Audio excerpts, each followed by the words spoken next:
Olá, meus caros camaradas, bem-vindos mais uma vez ao nosso canal A Verdade Prevalece.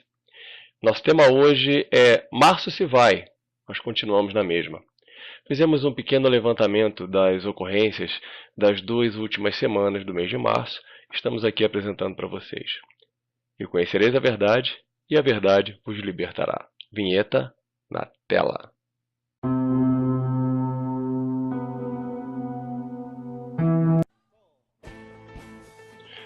Bom, vai-se o mês de março e, infelizmente, as últimas notícias não são o que podemos dizer de bom encerramento do mês. Nas 2 últimas semanas desse mês de março, não foram as águas de março que fecharam o verão, e sim mais situações que nos levam à reflexão de que precisamos ainda amadurecer e nos preparar mais e mais para as dificuldades que nossos líderes e esse mundo nos apresentam.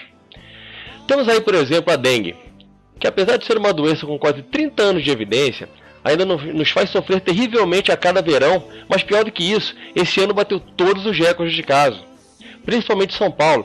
Porém, o que mais impressionou foi o Ministério da Saúde ter bancado uma reunião macro-regional Sul, Sudeste e Centro-Oeste no fim do verão, após a dengue superar todos os outros anos e devastar nossa população com um aumento absurdo de casos. E eles resolvem se reunir para discutir o tema no fim do verão, quando a casa já caiu. Não foi um pouco tarde? Pegando carona nesse assunto, essa reunião também mostra outro destempero dos políticos. O encontro aconteceu em um hotel classe A do Rio de Janeiro, em uma das áreas mais caras do Brasil. Como podemos entender uma situação como essa, já que estamos no meio de lançamento de pacotes de corte de gastos públicos, fora o processo desgastante para a aprovação da impactante política de adequação de economia de nossa presidente?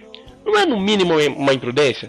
É óbvio que havia um auditório mais simples e com os recursos necessários para que essa reunião pudesse acontecer, ok?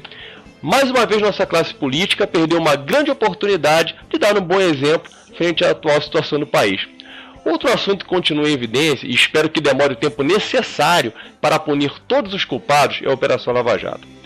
Agora tivemos declarações mais do que óbvias, porém em boa hora, do ex-presidente da Petrobras, do ex-diretor, da Petrobras, Paulo Roberto Costa, o qual diz que a doação eleitoral oficial é a maior balela que existe no país, se referindo às doações feitas pelas empreiteiras a campanhas de diversos políticos brasileiros. Ou seja, de doação não tem nada. É como se fosse um empréstimo, onde o candidato recebe e depois tem que dar um jeito de retribuir o favor. E aí temos mais uma vez oposição e situação agraciados com milhões de reais para suas campanhas. É para acreditar que mudanças de vertentes políticas realmente trarão mudanças para a nossa sociedade? Fica claro que é pouco provável, pois os interesses atendidos são os das grandes empresas, sempre. Para fecharmos nosso balanço, o que vemos hoje no cenário nacional é uma lamentável consequência das investigações de corrupção envolvendo empreiteiras e governo.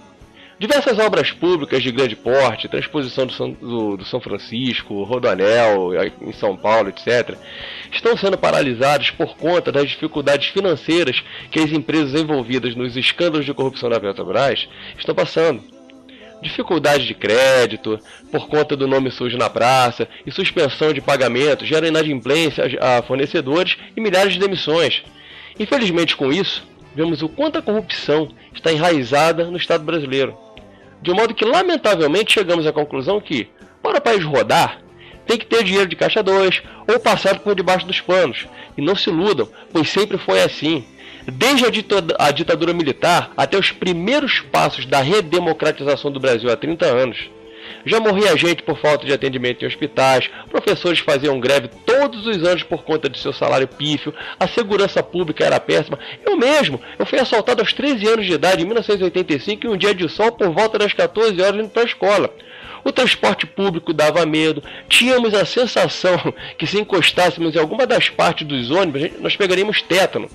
E críticas severas a presidentes também ocorriam nessa época. Eu também fui em algumas passeatas do famoso Fora Sarney, nos idos de 1988. Em paralelo, a corrupção, como sempre, correndo solta.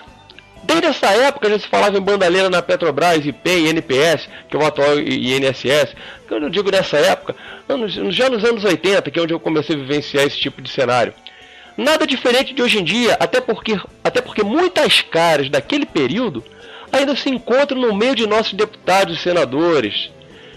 Meus caros camaradas, a única diferença é que a falta de ética e moral hoje está apenas mais organizada do que antes.